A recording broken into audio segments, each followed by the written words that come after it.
Oi pessoal, hoje a gente vai falar um pouco sobre TDAH, transtorno do déficit de atenção e hiperatividade. O TDAH ele é caracterizado por uma tríade sintomática. Os sintomas que compõem essa tríade são aqueles de impulsividade, quando o indivíduo ele faz ou fala coisas por impulsividade, né, de supetão, que é a famosa assim, deu na cabeça, falou, deu na cabeça, fez, sem medir as consequências. Desatenção, né, indivíduo mais distraído, que não tem foco nas coisas que se propõe a fazer e que esquece, né, um indivíduo mais esquecido, e hiperatividade, aquele indivíduo que faz muita coisa, faz várias coisas ao mesmo tempo, inquieto, que parece estar ligado no 220, né? O diagnóstico de TDAH, ele é melhor interpretado quando as demandas sociais de escola são mais, começam a aparecer, né? Então seria mais conclusivo ali o diagnóstico, né, mais assertivo, após os 6 anos de idade, que são as crianças em idade escolar. Mas como o TDAH é um distúrbio do neurodesenvolvimento, ou seja, ele acompanha o indivíduo desde do momento do nascimento, né, já há indícios, né, no bebezinho de que possa, né, de que se tenha uma suspeita de TDAH. E aí, o que a gente vê, por exemplo, num bebê, num lactente, né, num bebezinho que mama. Geralmente, aí eu quero deixar bem claro, né, que salvo outras condições de doença e de saúde que precisam ser investigadas, o bebê, né, com TDAH, ele tem uma dificuldade maior, né, ele é um bebê mais insaciável, que tem dificuldade de amamentar, dificuldade de dormir, dificuldade de se consolar, né, com grande prejuízo no sono e na alimentação. Seguindo a linha de desenvolvimento, a criança maiorzinha, mas que ainda não está em idade escolar, uma criança até os 6 anos de idade, por exemplo, já é uma criança que tem uma maior energia do que o usual, se comparado em seus pares. Então é uma criança que brinca muito, que escala coisas, que sobe em coisas, né? Aquela famosa criança que parece que está ligada no 220, que não para quieto. Além disso, essas crianças, né, costumam ser mais irritadiças, costumam ter problemas com o sono, elas têm uma dificuldade maior de ajustamento às rotinas e às regras da família, são crianças mais teimosas que o usual, né, e seguindo então com as crianças escolares, né, que são as crianças com mais de 6 anos de idade, a gente percebe os sintomas do TDAH mais descortinados. E aí, são aqueles indivíduos, né, que têm incapacidade de manter o foco ou atenção nas tarefas escolares, são distraídos em demasia, qualquer coisa distrai, um barulhinho distrai na escola ou em casa, né? É importante também que os sintomas do TDAH, eles estejam presentes em mais do que um ambiente. Então, eles devem estar presentes na escola, mas também dentro de casa, né? E em outros ambientes que a criança frequenta, né? Como atividades de lazer, aulas de natação, né, atividades multidisciplinares, por exemplo. Então, eles têm essa distração em demasia, impulsividade, às vezes é aquela criança que não consegue esperar uma pergunta para responder, já responde e nem sabe o que o professor ou a mãe vai perguntar, e muitas vezes responde uma coisa que nem era que nem tinha a ver com a pergunta, porque não esperou, né? O desempenho na escola, por isso, pela falta de foco, pela impulsividade, é geralmente baixo e tem os sintomas de hiperatividade.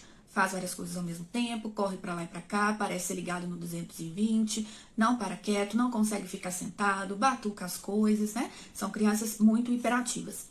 O TDAH ele é um distúrbio muito comum, né? A gente tem aí uma prevalência que pode chegar até 6,5% na população.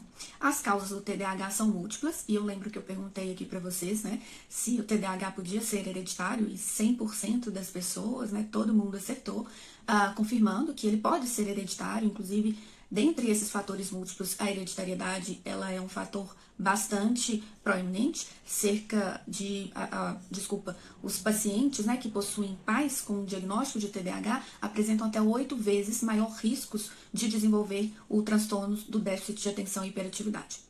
A gente sabe que o TDAH ele é um transtorno, né, que tem bases biológicas já bem definidas.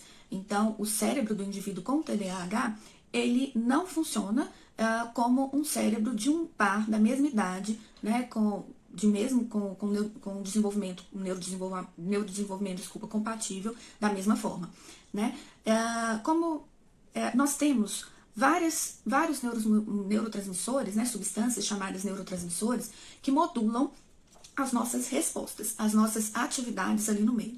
Duas delas, a dopamina e a noradrenalina, elas estão disfuncionais, elas estão ali num circuito disfuncional no cérebro de um indivíduo que tem TDAH. E essa disfuncionalidade em algumas áreas cerebrais são responsáveis por esses sintomas de impulsividade, de agitação e inquietação, de distratibilidade, de esquecimento, de falta de atenção e de desorganização. Esse diagnóstico, né, apesar de a gente ter muito bem traçado, né, que é um distúrbio neurobiológico, é um diagnóstico que na maioria das vezes ele é clínico, então a pessoa é avaliada, passa por uma anamnese com o especialista, e aí depois de consultas, né, seriadas, é feito o diagnóstico. Então, na maioria das vezes, não é necessário exames complementares, exames de cabeça, exames de sangue, outros exames afins, salvo em exceções em que, né, o profissional vai indicar que seja preciso. Só que em 50% dos casos, ou até mais, né, há outros transtornos envolvidos que a gente chama de comorbidades, né, além do TDAH. Então, além do TDAH, tem outros transtornos envolvidos. Esses transtornos, né, são os transtornos, né, vários transtornos comuns são a descalculia, que é a dificuldade em fazer cálculos, a disgrafia, que é a dificuldade em escrever, e a dislexia, que seria a dificuldade na interpretação da leitura, isso de forma bem simples, né? Além de transtornos de humor que podem estar envolvidos também, como ansiedade e depressão. Então, é muito importante que além do médico clínico, né, que vai avaliar o indivíduo com TDAH, que ele seja inserido num acompanhamento multidisciplinar, porque para abordar de uma maneira mais completa essas comorbidades que podem surgir e são frequentes nos indivíduos com TDAH. Por exemplo, né, o fonoaudiólogo. O fonoaudiólogo ele vai, né, ajudar no melhora do processamento da informação e da linguagem que pode que pode haver no indivíduo com TDAH, distúrbios de linguagem.